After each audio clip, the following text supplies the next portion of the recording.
প্রিয় বন্ধুরা, আপনি যদি আপনার মা বাবার মনে যদি কষ্ট দিয়ে থাকেন, তাহলে আপনি আপনার মা বাবার কাছে আপনি ক্ষমা চান। তো মা বাবা দেখবেন আপনাকে আমাকে তিনি ক্ষমা করে দেবে এবং তিনি মাফ করে দেবে।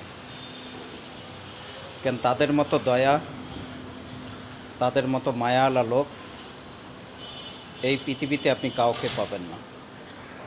এই জন্য আমি বলছি আমার বন্ধুদেরকে, আপনি মনে করেন মানুষের কথা ধরে মা বাবাকে কষ্ট দিয়েছেন, মা বাবাকে দুঃখ দিয়েছেন, আপনি তাদের কাছে যেয়ে বলেন যে মা বাবা, আপনি আমাকে ক্ষমা করে দেন।